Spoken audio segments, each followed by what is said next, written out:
এই তো কিছুদিন আগে মিস্ট্রি মার্কসম্যান, মিস্ট্রি ক্রেট এইসবের মিস্ট্রি সবেমাত্র সলভ হলো। আর এখনও জেকব ফাটুকে ব্যাকস্টেজে কে অ্যাটাক করেছিল সেই মিস্ট্রি রয়ে গেছে। কিন্তু এত সব মিস্ট্রির মাঝেও ডাব্লিউডাব্লিউ আমাদের সামনে আরও এক নতুন মিস্ট্রি এনে দাঁড় করিয়ে দিয়েছে। আর সেইটা হলো র্যান্ডি অর্টন ফোনে কার সাথে কথা বলছিল, ফোনের ওই পারে কে ছিল। এবার কালকের মানডে নাইট রতে র্যান্ডি অর্টনের সাথে মাইকেল কোলের একটা ইন্টারভিউ হওয়ার কথা ছিল যে র্যান্ডি অর্টন কেন কোডি রোডসকে অ্যাট্যাক করেছে। কিন্তু সেই ইন্টারভিউটার সময় আমরা দেখতে পাই র্যান্ডি অর্টন তার ফোনের ক্যামেরায় 144p-তে আমাদের সামনে একটা ভিডিও তুলে ধরে, যেখানে দেখা যাচ্ছিল যে র্যান্ডি অর্টন কারো একটার সাথে ফোনে কথা বলছে। আর সেই কারণে সে মাইকেল কোলকে ঠিকঠাকভাবে ইন্টারভিউটাও দেয় না। কিন্তু এই ফোনের ওই পারে কে ছিল সেটাই এখন হয়ে গেছে সব থেকে বড় মিস্ট্রি। কারণ এইখানে র্যান্ডি অর্টন দুটো কথা বলেছিল। প্রথম হচ্ছে, জবের থেকে সে কোডি রোডসকে অ্যাটাক করেছে সেদিন থেকেই লোকজন তাকে প্রশ্ন করে যাচ্ছে যে কেন র্যান্ডি, কেন কেন তুমি কোডি রোডসকে অ্যাটাক করলে। কিন্তু একমাত্র সে যার সাথে ফোনে কথা বলছিল তার মধ্যেই ব্রেন আছে, আর সে একমাত্র র্যান্ডি অর্টনকে কোনো প্রশ্ন করেনি, কারণ সে র্যান্ডি অর্টনকে বোঝে। এমনকি সেই র্যান্ডি অর্টনকে এটা মনে করিয়ে দিয়েছে বা রিয়েলাইজ করিয়েছে যে র্যান্ডি অর্টন হলো একজন কিলার। মানে অন্য ভাষায় বললে সেই র্যান্ডি অর্টনকে উৎসাহ দিয়েছে কোডি রোডসকে অ্যাটাক করার। আর সেই কারণেই র্যান্ডি অর্টন যেটা করার সেটা স্ম্যাকডাউনের এপিসোডে করেছিল, মানে কোডি রোডসের অবস্থা খারাপ করে রেখে দিয়েছিল।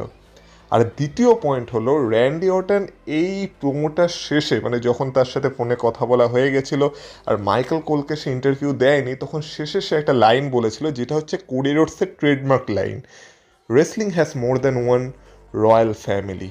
Wrestling has more than one royal family. আর এই দুটো পয়েন্টের মধ্যেই ফোনের ওই পারে কে আছে তার রহস্য লুকিয়ে আছে।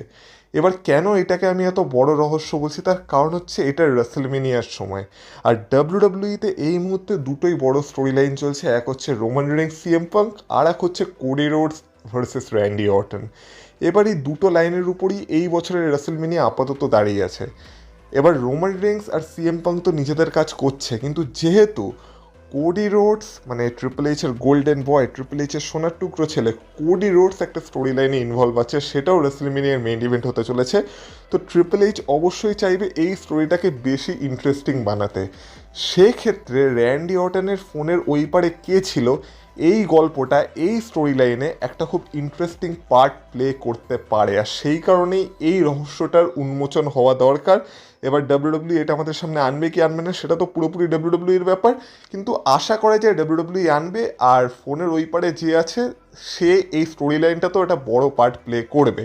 আর সেই কারণে এই ভিডিওতে আমরা এটাই বোঝার চেষ্টা করব যে র্যান্ডি অর্টন কার সাথে কথা বলছিল বা ফোনের ওই পারে অ্যাকচুয়ালি কে ছিল। কিছু রিপোর্টস নিয়ে কথা বলবো, আমার কিছু পার্সোনাল ধারণা নিয়ে কথা বলবো, আর একটু জানার চেষ্টা করব যে সেটা কে হতে পারে। তাই ভিডিওটা পুরোটা দেখো, স্কিপ করো না, কারণ তোমরা দেখছো wrestle entertainer. So let's start the entertainment.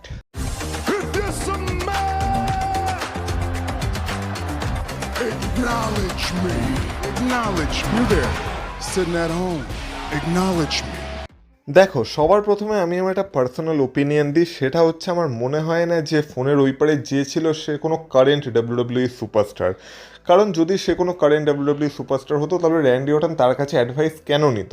কিন্তু যেহেতু কিছু এরকম কথা শোনা যাচ্ছে যে সে কারেন্ট ডাব্লিউডাব্লিউ সুপারস্টারও হতে পারে, তো সেক্ষেত্রে কাদের নাম উঠে আসছে সেটা নিয়ে একটা তাড়াতাড়ি করে আলোচনা করি। মানে তোমাদের জাস্ট বলে রাখি যে সেগুলো কে কে হতে পারে। যেমন প্রথম নাম উঠে আসছে অ্যালিস্টার ব্ল্যাকের। এবার যেহেতু অ্যালিস্টার ব্ল্যাকের সাথে র্যান্ডি অর্টনের ম্যাচ হয়েছিল, সেখানে অ্যালিস্টার ব্ল্যাক র্যান্ডি অর্টনকে হারিয়েও দিয়েছিল।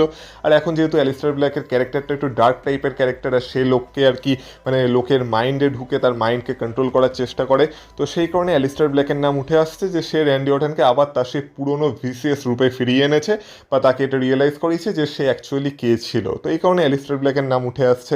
তাছাড়া স্যামি জেনের নামও উঠে আসছে, যেহেতু স্যামি জেনেরও এখন আমরা একটা বেশ ইন্টারেস্টিং ক্যারেক্টার দেখতে পাচ্ছি, যেখানে ব্যাক স্টেজে সে নিজেকেই খুঁজে চলার চেষ্টা করছে। তো সেই ক্ষেত্রে স্যামি জেনের নাম উঠে আসছে যে স্যামি জেনও নাকি র্যান্ডি অর্টনকে এটা রিয়েলাইজ করিয়েছে যে র্যান্ডি অর্টন কে ছিল। কিন্তু আমার কথা হচ্ছে যে নিজেই নিজেকে এখনও চিনে উঠতে পারছে না, সে র্যান্ডি অর্টনকে কি রিয়েলাইজ করাবে। তো সেই কারণে আমার মনে হয় না যেটা স্যামি জেনও ছিল বলে। আর একটা যার নাম উঠে আসছে সেটা খুব ইন্টারেস্টিং নাম, আর এটা হচ্ছে কেভিন ওয়েন্সের নাম। এবার কেভিন ওয়েন্সকে আমরা বেশ কিছুদিন ডাব্লিউডাব্লিউতে ডাব্লিউডব্লিউতে দেখতে পাচ্ছি না।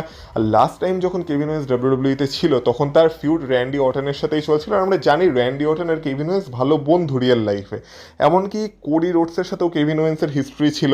তো কোডি রোডসের সাথে কেভিন ওয়েন্স অবশ্যই বদলে নিতে চাইবে, আর কেভিন ওয়েন্স অবশ্যই মানে এরকম একজন ব্যক্তি হতে পারে যে কিনা র্যান্ডি অর্টনকে এটা রিয়েলাইজ করাতে পারে যে র্যান্ডি অর্টন কে ছিল। কিন্তু আমার মনে হয় না এই মুহূর্তে ডাব্লিউডব্লিউ কেভিন ওয়েন্সকে এই স্টোরি লাইনে ব্যবহার করবে, বা কেভিন ওয়েন্সের রিটার্নের আগে কোনোভাবে কেভিন ওয়েন্সকে মানে ডাব্লিউডব্লিউ টেলিভিশনে ফিরিয়ে আনবে বলে। তাই এটা যে কেভিন ওয়েন্স হবে সেটাও আমার এই মুহূর্তে দাঁড়িয়ে মনে হচ্ছে না। তো এই ছিল কিছু কারেন্ট ডাব্লিউডব্লিউ সুপারস্টার যারা কিনা এই স্টোরি লাইনে থাকতে পারে বলে অনেকের ধারণা আছে, কিন্তু আমার পার্সোনালি মনে হয় না যে এদের মধ্যে কেউ র্যান্ডি অর্টনকে রিয়েলাইজ করাবে, বা এদের মধ্যে কেউ র্যান্ডি অর্টনের সাথে ফোনে কথা বলছিল বলে। তাহলে এবার মূল আলোচনার বিষয়ে আসা যাক যে তাহলে ফোনের ওই পারে ছিলটাকে আর কার সাথে র্যান্ডি অর্টনের কথা হচ্ছিল। এবার এইখানে কাদের কাদের নাম উঠে আসছে এবার এক এক করে তাদের কথা বলা যাক। সবার প্রথমে যার নাম উঠে আসছে সে আর কেউ না, সে হলো স্বয়ং র্যান্ডি অর্টনের বাবা বব অর্টন। এবার বব অর্টনের নাম উঠে আসার পেছনে কারণ হচ্ছে, যেমন বললাম যে র্যান্ডি অর্টন তার প্রোমোর শেষ লাইনে বলেছিল, যেটা কোডি রোডসের trademark, wrestling has more than one royal family. এবার যেহেতু এখানে ফ্যামিলির কথা বলা হচ্ছে, তো যেমন কোডি রোডস একটা রিচ রয়্যাল ফ্যামিলি থেকে বিলং করে রেসলিংয়ে, ঠিক সেইভাবেই র্যান্ডি অর্টনেরও একটা রিচ রয়্যাল ফ্যামিলি আছে যে কিনা রেসলিংয়ে বিলং করে, আর র্যান্ডি অর্টনও রেসলিং ফ্যামিলি থেকেই এসেছে। তো সেই কারণে র্যান্ডি অর্টনের বাবা বব অর্টন তাকে হয়তো মনে করিয়ে দিচ্ছিল যে তার ছেলে র্যান্ডি অর্টন অ্যাকচুয়ালি কে, আর র্যান্ডি অর্টন কী কী করতে পারে। আর র্যান্ডি অর্টনের ইদানিং যে বাজে অবস্থা হয়েছিল ডাব্লিউডব্লিউতে, সেটা দেখে হয়তো তার বাবা তার ছেলেকে এটা মনে করিয়ে দিয়েছিল যে অ্যাকচুয়ালি র্যান্ডি অর্টন কে, আর অ্যাকচুয়ালি র্যান্ডি অর্টনের লেগেসিটা কী। তো অবশ্যই বব অর্টন হতে পারে, কিন্তু বব অর্টন হতে পারে না তারও কিছু কারণ আছে। সেটা হচ্ছে এই মুহূর্তে বব অর্টনের বয়স অনেক হয়ে গেছে, মানে বলতে পারা যায় সে এখন অনেকটাই বুড়ো হয়ে গেছে সোজা কথায়। তো সেই কারণে তাকে যদি ডাব্লিউডব্লিউ স্টোরি লাইনে ব্যবহার করে, তাকে হয়তো অবশ্যই র্যান্ডি অর্টনের পাশে দাঁড় করাতে পারে, বা তাকে মেন্টালি র্যান্ডি অর্টনকে সাপোর্ট করার জন্য ব্যবহার করা যেতে পারে, যেহেতু কোডি রোডসও নিজের বাবাকে নিজের স্টোরি লাইনে অনেক ব্যবহার করে থাকে। তো সেক্ষেত্রে মাইন্ড গেমস খেলার জন্য অবশ্যই বব অর্টনকে ব্যবহার করা যেতে পারে। কিন্তু আমার মনে হয় না বব অর্টনকে স্টোরি লাইনে ব্যবহার করে সেরকম কোনো লাভ হবে বলে, কারণ বব অর্টন ফিজিক্যালি এই স্টোরি লাইনে কোনোভাবেই ইনভলভ হতে পারবে না।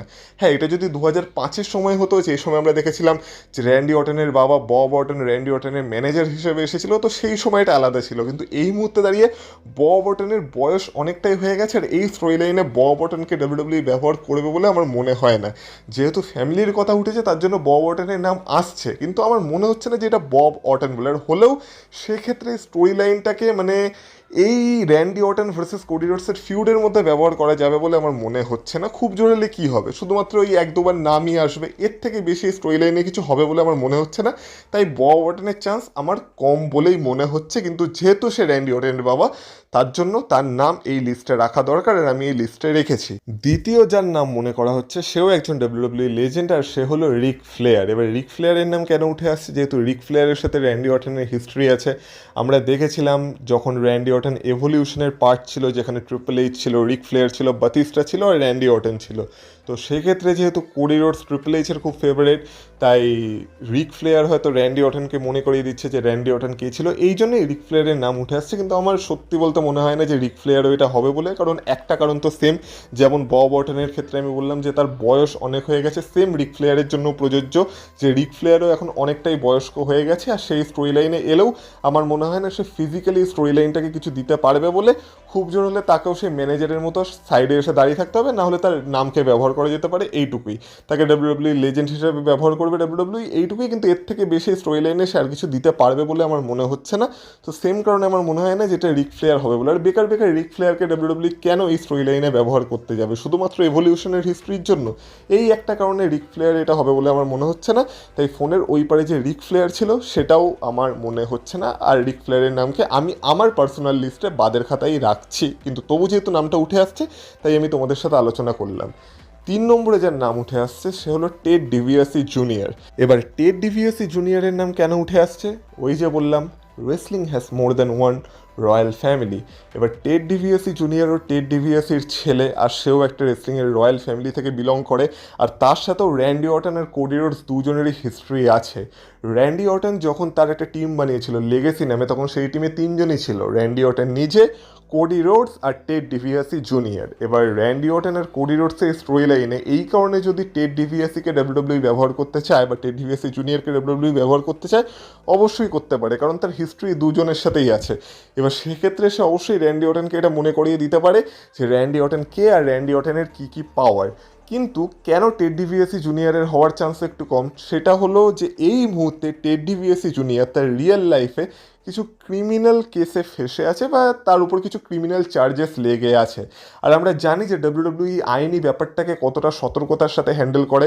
আমরা ভিন্স ম্যাকম্যানের অবস্থা দেখতে পেয়েছি, যতদিন ব্রক লেসনার পুরোপুরি ক্লিয়ার হয়নি, ব্রক লেসনারকেও আমরা ডাব্লিউডাব্লিউতে দেখতে পাইনি।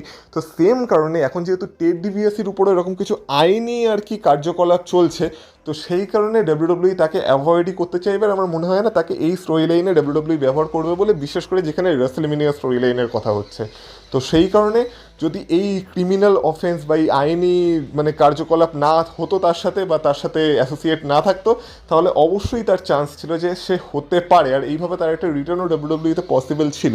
কিন্তু যেহেতু সে এখন এইসব কেসে ফেসে আছে, তো সেই কারণে আমার মনে হয় না যে এটা টেড ডিভিএসি জুনিয়রও হবে বলে, বা ডাব্লিউডাব্লিউ তার পেছনে যাবে বলে, বা তার সাথে রিস্ক নেবে বলে। কারণ যেমন বললাম, প্রথমত ডাব্লিউডাব্লিউ এই বিষয়গুলোকে খুবই সতর্কতার সাথে হ্যান্ডেল করে, আর তার উপর এটা একটা রেসলম্যানিয়া স্টোরি লাইন।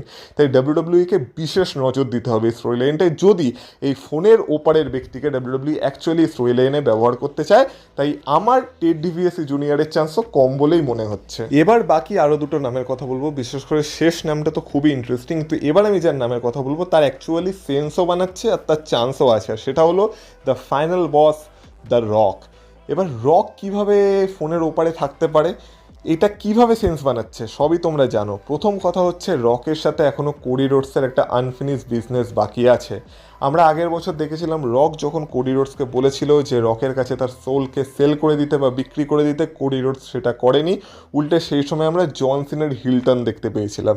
কিন্তু জন সিনার হিলটনের পর আমরা রককে আর ডাব্লিউডাব্লিউতে দেখতে পাইনি। আর এখন আমরা বলতে পারি রকের সাথে কোডি রোডসের একটা আনফিনিশ বিজনেস বাকি আছে। আর রক আর কোডি রোডসের হিস্ট্রিও আমরা জানি, রোমান রিংসের সময় থেকে আমরা দেখে আসছি রকের সাথে তো কোডি রোডসের একটা পাঙ্গা চলছেই। তো সেই কারণে রক এখনও যে কোডি রোডসকে ভুলে গেছে সেরকম না। আর রকই হয়তো র্যান্ডি অর্টনকে ম্যানিপুলেট করেছে, আর র্যান্ডি অর্টনকে এটা মনে করিয়ে দিয়েছে যে র্যান্ডি অর্টন কী করছে ডাব্লিউডাব্লিউইতে। র্যান্ডি অর্টন চাইলে কি করতে পারে, আর র্যান্ডি অর্টন যে একজন কিলার, আর সে যে একজন ভাইপার, আর সে যে চ্যাম্পিয়নশিপ পাওয়ার জন্য যে কারো উপর টান করতে পারে, সেটা তার বন্ধু, তার ফ্যামিলি বা কে, সেটা সে দেখে না বা পাত্তা দেয় না। সেটাই হয়তো রক তাকে মনে করিয়ে দিয়েছে। এবার তোমরা বলবে যে মানলাম রক তাকে মনে করিয়ে দিয়েছে, কিন্তু এতে রকের লাভটা কি হবে? তো দেখো, আমরা আগের বছর থেকে দেখতে পাচ্ছিলাম যে রক একজন কর্পোরেট চ্যাম্পিয়ন চাইছিল যে কিনা রকের হয়ে কাজ করতে পারবে। এবার র্যান্ডি অর্টনের অবস্থাও আমরা গত 2-3 বছর ধরে দেখে আসছি, মানে জবের থেকে র্যান্ডি অর্টন রিটার্ন করেছিল, তারপর থেকে র্যান্ডি অর্টনের সাথে খুব ভালো কিছু হচ্ছিল সেরকম তো না। আর ট্রিপল এইচও র্যান্ডি অর্টনের উপর সেইভাবে নজর দেয়নি, মানে স্টোরি লাইনে হলেও সেভাবে নজর দেয়নি, আর র্যান্ডি অর্টনের সাথে ভালো কিছু হয়নি। তো সেক্ষেত্রে রক যদি র্যান্ডি অর্টনকে এটা অ্যাসিওর করে যে যদি র্যান্ডি অর্টন কোডি রোডসকে হারাতে পারে চ্যাম্পিয়নশিপের জন্য, আর যদি র্যান্ডি অর্টন চ্যাম্পিয়ন হয়ে যায়, তাহলে র্যান্ডি অর্টন হবে রকের চ্যাম্পিয়ন, সে হবে কর্পোরেট চ্যাম্পিয়ন। তারপর কোডি রোডসকে রক যেই যে সুবিধাগুলো দেবে বলেছিল, যদি কোডি রোডস তার সোল রকের কাছে বিক্রি করতো, তাহলে সেই সুবিধাগুলো রক এবার র্যান্ডি অর্টনকে দিতে চলেছে, আর র্যান্ডি অর্টনের জীবনকে পুরোপুরি বদলে দিতে চলেছে। এমনকি র্যান্ডি অর্টন চাইলে এবার জন সিনার রেকর্ডকেও ভাঙতে পারে, সেই চান্সও র্যান্ডি অর্টনের হাতে এবার থাকবে। মানে র্যান্ডি অর্টনের পুরো কেরিয়ার আবার বদলে যেতে চলেছে রকের হাত ধরে। তো সেক্ষেত্রে অবশ্যই রক র্যান্ডি অর্টনকে ইনফ্লুয়েন্স করতে পারে, আর র্যান্ডি অর্টন রকের কথা শুনে আবার তার পুরনো সেই ভয়ঙ্কর রূপটাকে ফিরিয়ে আনতে পারে। তো এইভাবে রকের পুরো সেন্স বানাচ্ছে রকের সাথে কোডি রোডসের হিস্ট্রি, রকের সাথে কোডি রোডসের আনফিনিশ বিজনেস। এমনকি এখানে আরও একটা টার্ন আছে, যেটা হচ্ছে যে আমরা জানি যে কোডি রোডস হলো ট্রিপল এইচের ফেভারিট, বা ট্রিপল এইচের সোনার টুকরো ছেলে, বা ট্রিপল এইচের গোল্ডেন বয়। আর আমরা জানি যে ব্যাক স্টেজে তো অলরেডি ট্রিপল এইচের রকের একটা কনফ্লিক্টের কথা আসছে। এবার এইটাকে যদি ডাব্লিউডাব্লিউ স্টোরি লাইনে ব্যবহার করতে চায়, তো সেক্ষেত্রে আমরা দেখতে পাবো যে ট্রিপল এইচ কোডি রোডসের জন্য সব কিছু করছে, কিন্তু তার এগেনস্টে রক এবার র্যান্ডি অর্টনের জন্য সব কিছু করবে। মানে ট্রিপল এইচ কোডি রোডসকে যে সুযোগ সুবিধাগুলো দিচ্ছে, রক এবার তার কর্পোরেট চ্যাম্পিয়ন র্যান্ডি অর্টনকে সেই সুযোগ সুবিধাগুলো দিতে চাইবে। তো এইভাবে ব্যাক স্টেজের পাওয়ারের ব্যাপারটাকে ডাব্লিউডাব্লিউ তাদের স্টোরি লাইনে ব্যবহার করতে পারে, আর এইভাবে রক র্যান্ডি অর্টনকে অবশ্যই অ্যাসোসিয়েট করতে পারে বা তার সাথে ফোনে কথা বলতে পারে বা তাকে রিয়েলাইজ করাতে পারে যে র্যান্ডি অর্টন কে বা র্যান্ডি অর্টন কী জিনিস। তো এই কারণে আমার মনে হয় যে রককে যদি ডাব্লিউডাব্লিউ স্টোরি লাইনে ইনভলভ করে তাহলে অবশ্যই সেটা সেন্স বানাচ্ছে, যেহেতু সামনে রেসেলমেনিয়াতে আমরা যদি কোনোভাবে রকের ইনভলভমেন্ট দেখতে পাই সেটা আমরা কে না চাইবো। কিন্তু সমস্যা হচ্ছে একটাই, যে রক কি সত্যি আসবে? এবার রকের অ্যাভেলেবিলিটির উপর সব কিছু। রক যদি সত্যি রেসেলমেনিয়া অ্যাপিয়ার করতে চায়, এবার ম্যাচের জন্য তো অ্যাপিয়ার করবে না, কিন্তু এইভাবে যদি স্টোরি লাইনের মাধ্যমে ইনভলভ হতে চায় রেসেলমেনিয়ায়, তো তাহলে অবশ্যই সেটা একটা ভালো কথা হবে। কিন্তু ব্যাপার ওইটাই যে রক কি এতটা টাইম ডাব্লিউডাব্লিউইকে দেবে, এইটার উপর সব কিছু ডিপেন্ড করছে। কিন্তু যদি রক হয়, সেন্স তো পুরোই বানাচ্ছে। আর এবার চলে আসা যাক আমাদের লাস্ট নামে, যেটা খুব ইন্টারেস্টিং হতে চলেছে, আর এইটা অ্যাকচুয়ালি রিপোর্টসেও এসেছে। মানে রিসেন্টলি রেসলিং অবজারভার ডেভ মিলসের একটা রিপোর্ট করেছে, আর তার মতে সে বলেছে যে এটা শেন মিকম্যানও হতে পারে। এবার তোমরা বললো শেন মিকম্যানের নাম কোথার থেকে চলে এলো? তো এর আগের স্টোরিটাই আমি যেমন বললাম যে একটা পাওয়ার কনফ্লিক্ট চলছে ব্যাক স্টেজে, আর এইটাকেই ডাব্লিউডাব্লিউ স্টোরি লাইনে ব্যবহার করতে পারে। তো এক্ষেত্রেও ব্যাপারটা কিন্তু সেম হবে। প্রথম কথা, wrestling has more than one royal family, আর রেসলিংয়ে মিকম্যানদের থেকে বেশি বড় রয়্যাল ফ্যামিলি আর কেই বা হতে পারে, যারা কিনা ডাব্লিউডাব্লিউকে তৈরি করেছে। দ্বিতীয় কথা হলো, এখানে স্ম্যাকডাউনের কথা হচ্ছিল, আর আমরা জানি স্ম্যাকডাউনের সাথে শেন মিকম্যানের সম্পর্ক কী। সে একসময় স্ম্যাকডাউনের জেনারেল ম্যানেজার ছিল, সেই স্ম্যাকডাউনকে নিজের হাতে চালাতো। আর তারপর আমরা দেখেছি ট্রিপল এইচ জবের থেকে পাওয়ারে এসেছে, তবের থেকে আমরা শেন মিকম্যানকে আর ডাব্লিউডাব্লিউতে দেখতে পাচ্ছি না। এবার এখানে যে পাওয়ার কনফ্লিক্টের কথা আমি বলছি, তো সেম স্টোরি লাইনে আমরা জানি যে কোডি রোডস হচ্ছে ট্রিপল এইচের গোল্ডেন বয়। তো ট্রিপল এইচ যদি কোডি রোডসের মাথায় হাত রাখে, তো সেক্ষেত্রে এবার শেন মিকম্যান বলবে যে এটা আমার বাবার কোম্পানি, আর আমার বাবা এই কোম্পানিটাকে তৈরি করেছেন, আমি ট্রিপল এইচকে তো এই কোম্পানিটার পুরো ভাড়ে নিতে দেবো না। তাই ট্রিপল এইচ এই কোম্পানিতে যেগুলো শুরু করেছে সেগুলোর এগেনস্টেও কাউকে দাঁড়াতে হবে। আর এক্ষেত্রে নিজের বাবার লেগেসিকে প্রোটেক্ট করার জন্য শেন মিকম্যান আবার ডাব্লিউডাব্লিউতে কামব্যাক করতে পারে। এক্ষেত্রে শেন মিকম্যানের রিটার্নও আমরা দেখে নেব।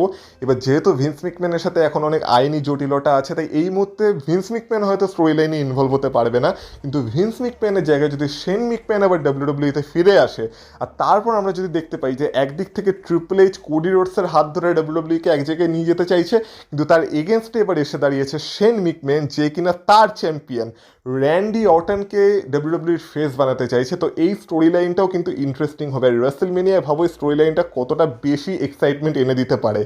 একদিকে ট্রিপল এইচ কোডি রোডস, আর একদিকে শেন মিকম্যান র্যান্ডি অর্টন।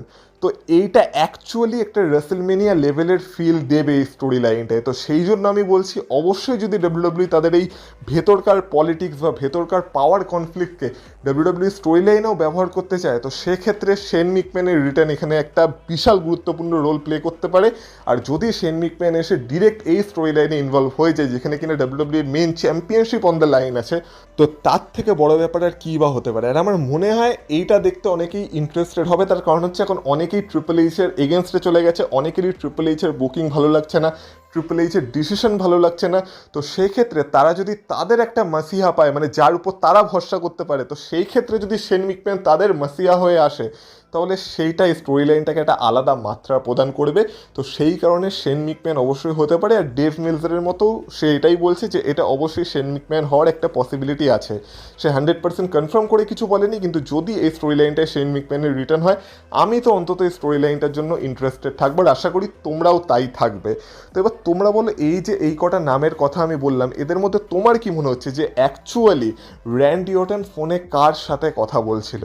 আর তোমরা আরেকটা ভাবেও ভেবে দেখো, এই যে রকের কথা আমি বললাম না, রক যদি স্টোরি লাইনটা অ্যাকচুয়ালি ইনভলভ হয়, আর এবার তোমরা ধরে নাও রেসেলমেনিয়াতে সিএম পাঙ্ককেও রোমান রিংস হারিয়ে নতুন চ্যাম্পিয়ন হয়ে গেল, তো রোমান রিংসের কেমন লাগবে যে তার ফ্যামিলি মেম্বার হয়ে, যেখানে রোমান রিংস কিনা নিজের ফ্যামিলি লেগেসিকে বাঁচানোর জন্য সিএম পাঙ্কের এগেনস্টে লড়াইয়ে লিপ্ত হয়েছে, সেখানে রক কিনা র্যান্ডি অর্টনের দিকে নজর দিচ্ছে, রোমান রিংসের দিকে নজর না দিয়ে। আর এটাই হয়তো নেক্সট ইয়ারে রক ভার্সেস রোমান রিংসের ম্যাচের দিকে লিড করতে পারে। মানে সব কিছুর পসিবিলিটি খুলে যাবে, আর ডাব্লিউডাব্লিউই এইটাকে খুব ভালোভাবে ক্যাশ করতে পারে যদি একটু ব্রেন খাটায় ডাব্লিউডাব্লিউর ক্রিয়েটিভ লোকজনরা। তো এই স্টোরি লাইনটার উপর অনেক কিছু ডিপেন্ড করে আছে, আর এবার যদি ডাব্লিউডাব্লিউ এটাকে ভালোভাবে ব্যবহার করে, অ্যাকচুয়ালি এই বছরের রেসেলমেনিয়ার জন্য ডাব্লিউডাব্লিউ ইন্টারেস্ট ফিরিয়ে আনতে পারবে। তো তোমরা বলো তোমাদের কি মনে হচ্ছে ফোনের পেছনে কে আছে, বা তোমরা কাকে দেখতে চাও র্যান্ডি অর্টনের এই ফোনের পেছনের ব্যক্তি হিসেবে? তো অবশ্যই আমাকে কমেন্ট বক্সে কমেন্ট করে জানিও। ভিডিওটা যদি ভালো লেগে থাকে ভিডিওটা একটা লাইক করে দিয়েছো। এই চ্যানেলে এখনও নতুন হয়ে থাকলে চ্যানেলটাকে প্লিজ সাবস্ক্রাইব করো, কারণ আমরা রেসেলমেনিয়ার আগে 20,000 সাবস্ক্রাইবার্সের একটা টার্গেট নিয়েছি, সেটা কমপ্লিট করতে হবে। তোমাদেরই হাতে আছে, এখনও আমরা 2,000 মতো সাবস্ক্রাইবার্সে পিছিয়ে আছি। তো প্লিজ সাবস্ক্রাইব করে দাও, ভিডিওটাকে পারলে শেয়ার করো তোমার বন্ধুদের সাথে, ভিডিওটাকে হাইপ করো, তোমাদের গুরুত্বপূর্ণ মতামত কমেন্ট বক্সে কমেন্ট করে আমাকে জানাও। আর তোমরা যদি আমাকে ফেসবুক আর ইনস্টাগ্রামে ফলো করতে চাও, যেখানেও আমরা এখন বিভিন্ন কন্টেন্ট পোস্ট করছি, তো তার লিঙ্ক পেয়ে যাবে তোমরা এই ভিডিওর ডেসক্রিপশনে। তো সেখান থেকে তোমরা আমাকে ফলো করে আসতে পারো। তাহলে তোমাদের সাথে কথা হবে আবার পরের ভিডিওতে। ততক্ষণ তোমরা ভালো থেকো, টাটা।